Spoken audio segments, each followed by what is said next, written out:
नमस्कार श्रोता बंधु आपण माने शुणुचंती 89.6 रेडियो बागाजातीन गोष्ठी बेतार केंद्र आमे गतकाली राष्ट्रीय युव दिवस पालन करथिलु। आम देश सारा भारतवर्ष रे जातीय युव दिवस खूब धूमधाम रे पालित हो जाइछि। किंतु भारतवर्षर जो ताको जो गढ़ी तोड़िया पई जो युव शक्तिर जो प्रयास आवश्यकता अच्छी, युव शक्तिर जो अभ्युत्थान आवश्यकता अच्छी से नहीं बहु कम चिंताधारा संपन्न कथा हमें सुनया पे पाउछ। We have with us today is a special guest, Swami Bhavesananda Avadhut.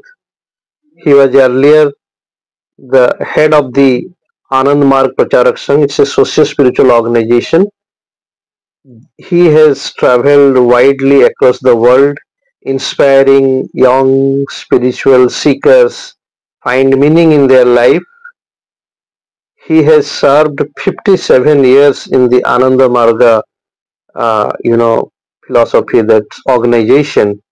As a young engineer, at the age of 25-26, he joined as a cadre in the spiritual organization, led this organization, and now he is in his 90s. So we would like to hear from him some of his thoughts, his lived experiences. Welcome to our show, Bhavesananda Dada. Namaskaram. So we would like to know about you. Our listeners would like to know about you. Where do you stay and what had been your journey so far, Dada? मेरा नाम आचार्य भावेश आनंद अवधूता। I am a senior सन्यासी of आनंद मार्ग। आनंद मार्ग एक आध्यात्मिक संगठन है, सामाजिक और आध्यात्मिक दृष्टि से बहुत सेवा करती है। मैं कलकत्ता में रहता हूँ। कलकत्ता में इसका कैंप हेडक्वार्टर है। ऐसा तो इसका हेडक्वार्टर आनंद नगर में है, वेस्ट बंगाल पुरुलिया जिला में। कलकत्ता में कैंप हेडक्वार्टर है, वहीं रहता हूँ।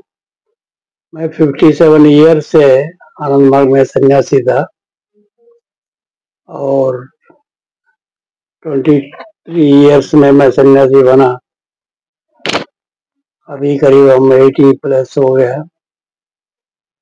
आनंद मार्ग एक विश्वव्यापी संगठन है। 182 कंट्रीज में 182 देशों में इसका ब्रांचेस है। ये आध्यात्मिक साधना सिखाता है और आत्म मोक्षार्थम जगत हिताय च, आत्म मोक्ष के लिए आध्यात्मिक साधना करना पड़ेगा। जगत हिताय च के जगत कल्याण के लिए सेवा करना पड़ेगा। ये मेन उद्देश्य है, आत्म मोक्षार्थम जगत हिताय च। So thank you, दादा। हम ये जानना चाहेंगे दादा कि हम लोग अभी बहुत सारे आध्यात्मिक संगठन और जो प्रवचन होता है हम सुनते हैं कि हमारे देश या हमारे समाज अभी बहुत कठिनाई से गुजर रहा है। एनवायरमेंटल पोल्यूशन से है, relationships are breaking, the society is going through a turbulent time. ऐसे कंडीशन में आपको क्या लगता है, जितना बड़ा समस्या है उतने लोग काम करने वाले हैं या युवाओं का क्या रोल हो सकता है, उसके बारे में थोड़ा जानना चाहें। जितना समाज में समाज आगे बढ़ता जाएगा उतना ये प्रॉब्लम्स बढ़ता जाएगा। ये समाज का रफ्तार के हिसाब से हमारे रफ्तार भी चलना चाहिए। उसके लिए आध्यात्मिक साधना करना पड़ेगा। आध्यात्मिक साधना माने एक मंदिर में जाना या किसी को स्तुति करना, जप करना, ये नहीं। आध्यात्मिक साधना माने मन को एकाग्रता करके परमात्मा की तरफ ले चलना। ये साधना जब तक नहीं करेंगे मानसिक विकास, मानसिक शांति नहीं मिलने वाला है। तो इसलिए सवेरे शाम को दिन में 2 बार कम से कम साधना करना पड़ेगा। तो ये आध्यात्म साधना तो बहुत जरूरी है, ताकत देता है एक इंडिविजुअल लेवल पे। बट अभी ऐसा एक सिचुएशन युवाओं में है, बहुत सारा नैराश्यवाद है कि दे फील वेरी डिसएम्पावर्ड कि इतना बड़ा समस्या है, हम कैसे समाधान करेंगे, जैसे भी हो चलता है, अपना टाइम गुजर लेते हैं। मतलब वो ओवरवेल्म हो जा रहे हैं समस्याओं को देखते हुए। आप जिस टाइम पे फुल टाइमर बनने का जो निर्णय लिया, आपके लिए कितना मुश्किल था वो करना? ये जो समाज का जो अभी एक जटिल प्रश्न है, नौजवानों का जॉब सिक्योरिटी और उनका आगे बढ़ने के लिए गतिविधियां कैसा होगा, ये सब चीज है। समाज से देश से ना मांग करके देश के लिए समाज क्या कर सकता है वो करना पड़ेगा। प्रेसिडेंट कैनेडी बोले, don't expect the country will do anything to you, you tell us what the you can do to the country. समाज व्यक्ति अपना पर्सनल लाइफ में ये जीवन का 2 गोल रखेगा, आध्यात्मिक साधना, सेवा करना है, ये करेगा और कुछ ऐसा सीखेगा जैसा अपना पैर पर खड़ा होने के लिए ये करना पड़ेगा। ये नहीं करेंगे, जीवन जो है ना त्रुटि पूर्ण हो जाएगा। तो जैसे हम बोलते हैं कि दुर्जन सक्रिय सज्जन निष्क्रिय, अभी बहुत सारे अभी की जो समस्याओं का बहुत सारे स्पिरिचुअल कॉनोटेशन एंड एक्सप्लेनेशंस बहुत सारे धर्मगुरु दे रहे हैं आज भी के टाइम पे, और उसके लिए अलग अलग रिमेडी का भी जिक्र हो रहा है। बट ये आध्यात्म संगठन एक कलेक्टिवली आने में क्या मुश्किलें हो रहा है, या आपको क्या लगता है इसमें कहाँ पे कठिनाइयां हैं? Can you repeat it again? So how can spiritual organizations are they able to come together to solve this crisis of our time, or you see divided mandate and divided efforts? सामाजिक जीवन एक all comprehensive ideology चाहिए। All comprehensive माने सभी दृष्टि से परिपूर्ण समाज दर्शन चाहिए। ये नहीं रह करके खाली कोई आध्यात्मिक टीचिंग देंगे, आध्यात्मिक अनुभूति बताएंगे, या ये करो ये करो ये करो, ना बताने से कुछ नहीं होने वाला है। एक ऑल कम्प्रहेंसिव सामाजिक दर्शन क्या है, आध्यात्मिक दर्शन क्या है, हमारे जीवन में कैसा रहना चाहिए, ये सब चीज का एक रास्ता बताना पड़ेगा। ये धर्मगुरु कौन क्या कर रहा है क्या नहीं कर रहा है, मैं वैसे कंट्रोवर्सी में नहीं पढ़ना चाहता। मैं कहता हूँ ऑल कम्प्रहेंसिव आइडियोलॉजी नहीं रहेगा, दर्शन नहीं रहेगा, संपूर्ण दर्शन नहीं रहेगा, मानव जीवन अधूरी होगा। जीवन 2 पहिया पर चलता है, एक है भौतिक दुनिया, एक है आध्यात्मिक दुनिया। एक दुनिया को नेग्लेक्ट करके एक दुनिया का पीछे दौड़ना, ये आध्यात्मिक दुनिया का पीछे दौड़ना भी गलत है। गलत इन द सेंस दैट ये दोनों जीवन का रेलगाड़ी दो पटरी पर चलता है, ऐसा ही आध्यात्मिक जीवन में दोनों लेकर चलना पड़ेगा। टू नेग्लेक्ट वन, एक को इग्नोर करना, एक को छोड़ देना, संपूर्ण सत्य नहीं है। So as we hear, being a student of sociology, social science, we are mostly guided by 2 dominant thoughts की एक है पूंजीवाद जिसको कैपिटलिज्म बोलते हैं, और एक है साम्यवाद जिसको कम्युनिज्म बोलते हैं। आप जो ये कॉम्प्रिहेंसिव थियोरीज की बात करते हैं या जो आपको कन्विंस किया है वो क्या है एक्चुअली, उसका स्वरूप क्या है, उसका प्रयोग क्या है, थोड़ा उसके बारे में जानना चाहेंगे। प्लीज, अच्छा ढंग से बोला गया था। कैपिटलिज्म, पूंजीवादी व्यवस्था इंसान को एक बेगर, भीख मंगा बना देती है। Capitalism makes a man beggar and communism, साम्यवाद जो है वो जो बेगर को बिस्ट बना देती है, बिस्ट बने पशु बना देती है। सो दोनों दर्शन जो है, साम्यवाद, पूंजीवाद, दोनों मानव समाज के लिए अपरिपूर्ण, इनकम्प्लीट, ये किसी काम का नहीं है। तो एक संपूर्ण दर्शन, मैं शुरू से बोल रहा हूँ, संपूर्ण दर्शन नहीं रहेगा, मानव जीवन चल नहीं पाएगा। तो वो संपूर्ण दर्शन का स्वरूप थोड़ा हमको बताएंगे या आपको क्या कन्विंस किया था? संपूर्ण दर्शन का 3 पहिया है।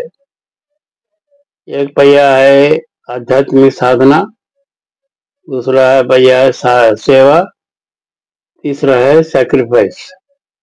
जब आध्यात्मिक साधना में हम नैतिकवाद को लेकर के आगे बढ़ेंगे, हमारे में मन का, आत्मा का बहुत बल मिलेगा, उससे हम बहुत कुछ काम कर पाएंगे दुनिया में। You can become self reliant, अपना पैर पर खड़ा होने के लिए क्षमता मिलेगा।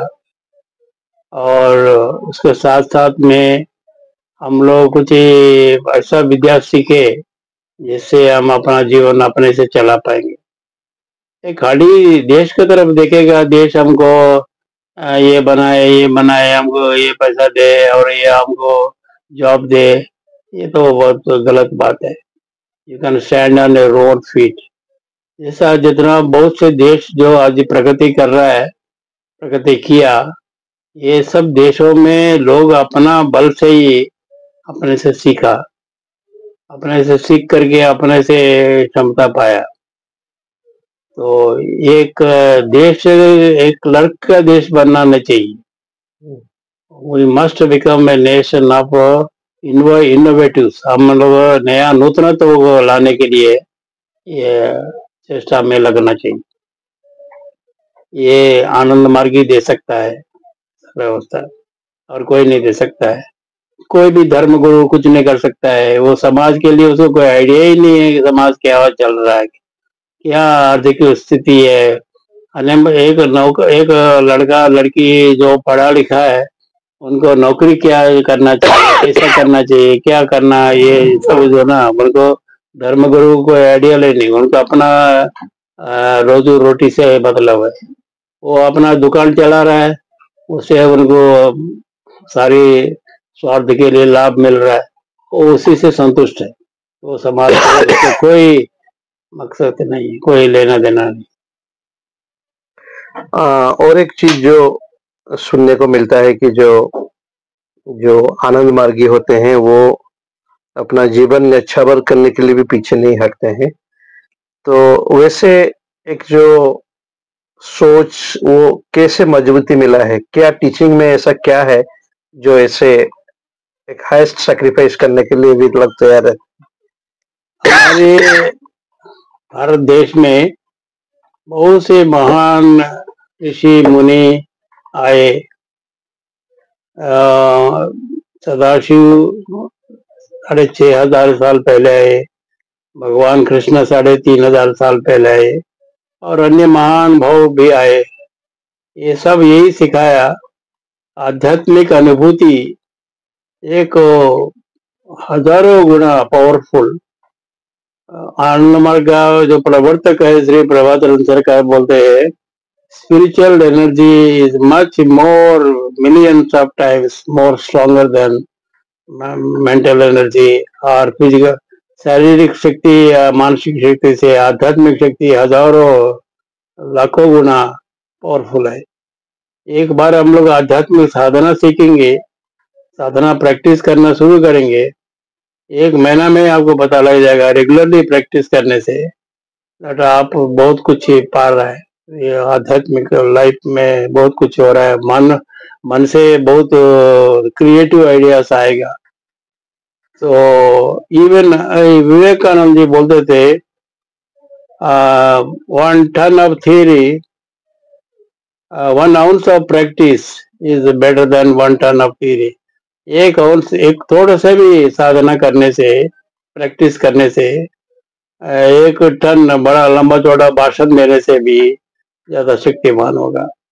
इसलिए आध्यात्मिक साधना से प्रेरित आदमी बहुत कुछ कर सकता है ये दुनिया में। तो उनके लिए असंभव चीज बोल करके कोई नहीं रहेगा। सबसे बड़ी चुनौती जो मानव समाज के सामने आपके दृष्टि से क्या सबसे बड़ी चुनौती है अभी के टाइम पे? सबसे बड़ा चुनौती है ये एक corrupt political system and economic systems जो मानव को बर्बाद कर रहा है। ये नौजवान, मान लीजिए कोई लड़का हो लड़की हो, उनके दिशा विहीन है ये लोग। ये लोगों को पता नहीं लग रहा है हम क्या करें, कैसा करें, क्या नहीं करें। ये जकड़ पकड़ कर रखा पॉलिटिशियंस एंड पूंजीपति और साम्यवाद भी कम नहीं है। ये लोगों ने मानव जीवन को बर्बाद कर दिया। ये आनंद मार्ग एक ही रास्ता है। जब समाज ये रास्ता पर चलेगा, सबको आनंद मार्ग कहते हैं। आनंद मार्ग सामाजिक दर्शन कहता है। सबको minimum guarantees of life, 5 minimum guarantees ने समाज को देना है। खाने के लिए भोजन, वस्त्र, चिकित्सा और घर और विद्या, ये 5 मिनिमम गारंटीज देना पड़ेगा कंपलसरी। एक ऐसा देना नहीं है, एक स्टैट्यूटरी गारंटी रहना पड़ेगा। कॉन्स्टिट्यूशन में, संविधान में ही परिवर्तन लाना पड़ेगा। एक मिनिमम गारंटी ऑफ लाइफ सबको देगा। समाज का आर्थिक स्थिति कल खराब हो जाएगा, महंगाई बढ़ेगा, ये मिनिमम गारंटीज भी बढ़ेगा, समाज को देना पड़ेगा। जब एक जानवर को खाना मिलता है, एक पशु को मिलता है, एक चींटी को मिलता है, एक सांप को मिलता है, एक इंसान को क्यों नहीं मिलेगा खाना? ये मिनिमम गारंटी देना पड़ेगा। जब तक ये नहीं करेंगे, creativity of the young generation सामने नहीं आएगा। कोई भी व्यक्ति अपना क्रिएटिविटी ने वो अपना जीवन में 2 रोटी के लिए लड़ते रहेगा, वो कैसे क्रिएटिविटी करेगा? ये समाज के ये एक दिशा विहीन है। समाज ये अपना स्वार्थ के लिए एक आदमी 5,000 करोड़ अपना बेटा का शादी में कर रहा है, बाकी लोगों को खाने को नहीं मिलता है। ये क्या अर्थव्यवस्था है, आर्थिक स्थिति है? ये नहीं चल सकता है। ये दृष्टि में रखकर के आगे सबको आगे बढ़ना पड़ेगा। ये दिशा आनंद मार्ग ही दे सकता है और कोई नहीं दे सकता है। किसी को ये शक्ति नहीं है, किसी को तो दिशा भी नहीं है, कोई सामर्थ्य भी नहीं देने का है। Thank you. आपने तो चुनौती के बारे में बहुत अच्छे से बताए। आप किस चीज को लेके आशावादी है कि इस चुनौती को स्वीकार करने के लिए आप क्या चीज में आपको आशा दिखता है? आशा भारत देश में यंगेस्ट यूथ, सबसे ज्यादा कम उम्र का जो लोग का देश है, यही लोग जो देश का रास्ता बता सकता है। ये सब लोग जब वो आध्यात्मिक साधना करना शुरू करेगा, एक साइड ये मान लीजिए आधा घंटा मॉर्निंग में, आधा घंटा इवनिंग में ध्यान पद्धति सीखे, प्रैक्टिस करे और बाकी समय में आगे बढ़ने के लिए शक्ति मिलेगा, उसको सदुपयोग करे। और यही यूथ जो है, ये करप्शन के खिलाफत, ये नेपोटिज्म के खिलाफत, ये करप्ट पॉलिटिकल सिस्टम के खिलाफत लड़ सकता है और कोई नहीं लड़ सकता है। दादा, जैसे अभी के युवाओं जो internet, chat GPT, artificial intelligence के बच्चे हैं, वैसे आध्यात्मिक शिक्षा के लिए किस प्रावधान कहाँ पे है? और ऐसा कुछ है क्या जैसे आपके जैसे कोई भी युवा फुल टाइम साधु बनना पड़ेगा या उनको एक क्लियर मैसेज कैसे आप दे सकते हैं, क्या करना पड़ेगा उसको? साधु बनना कोई कंपलसरी नहीं है। वो जो साधना सीखना है वो एक आचार्य के पास जाए, साधना सीखे। सीखने में आधा घंटा लगता है। और लेडीज के लिए लेडी आचार्य है, वो लोग से सीखे और अभ्यास करे घर में। कोई जरूरत नहीं बड़े सन्यासी बनाए। हम तो लाखों लोगों को साधना सिखाते हैं और साथ साथ में हम लोग शादी भी कराते हैं। हम लोग शादी भी कराते हैं लोगों को। हम लोग शादी में कोई दहेज प्रधान नहीं रहता है, कोई देश विदेश का भी चक्कर नहीं है, कोई कुल मत जाति भेदों का चक्कर नहीं है। हम लोग उड़ीसा का लड़का और दूसरे प्रांत का लड़की से भी शादी कराते हैं। हम कोई भी एक पैसा दहेज देने की जरूरत नहीं। मानव जीवन का हम लोग एक्चुअली सेम जाति में शादी कराते नहीं, बिकॉज हम लोग नहीं मानते ऐसे में जाति पाति जो चक्कर है ना, मानव समाज को बर्बाद कर दिया। हिंदुस्तान का सबसे बड़ा दुश्मन है ये जाति पाति लेकर के, ये जो कुल मत भेदों का डिफरेंस क्रिएट कर रहा है, ये सबसे बड़ा दुश्मन है। ये लेकर के चलना पड़ेगा। जाते जाते दादा, हम आपसे कुछ मैसेज युवाओं के लिए आप देना चाहेंगे? ये आध्यात्मिक साधना सीखने के लिए कोई पैसा देना नहीं पड़ेगा। कोई भी एक रुपए भी कोई पैसा देने की जरूरत नहीं है, या कुछ छोड़ना भी नहीं पड़ेगा। आप अपना जहाँ है वहाँ करके साधना सीखिए। सीखने में आधा घंटा लगेगा। क्या करना है, कैसे करना है, क्या नैतिकता क्या है। नैतिकता नहीं है तो आध्यात्मिकवाद चल नहीं सकता है। Without morality spirituality like limb, मैंने जो पैर नहीं है तो कैसे चलेगा, ऐसा ही है। तो दोनों साथ में लेके चलना पड़ेगा। ये एक बार सीख लेगा आदमी सक्षम हो जाएगा आगे बढ़ने के लिए। बहुत क्रिएटिव विचारधारा आएगा, इसलिए सीखना चाहिए। आज नहीं तो कल सीखना पड़ेगा। जब हम आकाश में दिन में तारा नहीं दिखते, बट इसका मतलब आकाश में तारा नहीं है ऐसा नहीं है, but only when it is night you see the stars. ऐसा ही जब आप एक दिन आएगा मानवता का आगे बढ़ने के लिए और कोई रास्ता नहीं बचेगा एक्सेप्ट स्पिरिचुअलिटी। आध्यात्मिकवाद के अलावा कोई रास्ता नहीं बचेगा। ऐसा दुनिया में परिस्थिति क्रिएट होगा। Today all over the Europe, विदेशों में इतना सन्नाटा हो गया। ये वर्ल्ड में जो क्राइसिस आ रहा है, ऐसा इंडिया में भी क्राइसिस आएगा। कैसा आएगा मैंने अभी नहीं बोल पाऊंगा, बट जरूर क्राइसिस आएगा। त्राही त्राही मचेगा। उस दिन में you will have to look to spirituality. आध्यात्मिकवाद का तरफ देखना पड़ेगा। ये नहीं, ये भारत देश आध्यात्मिक भूमि है। यही महान पुरुष आया, बुद्धा भी आया, वर्धमान महावीर आया, और भी अन्य लोग आया। जीसस क्राइस्ट भी यहाँ आया। 12 साल कश्मीर में इंडो टिबेटन बॉर्डर में रहते थे। तो ये भारत देश का वासी मेटेरियलिज्म के प्रति, भौतिकवाद के प्रति दौड़ रहा है। ये लोग आंख खोलना चाहिए, खोल करके आध्यात्मिकवाद सीखना चाहिए, करना चाहिए। नहीं करेगा एक दिन पछताएगा। Thank you very much, Dada. You came and spoke to our listeners.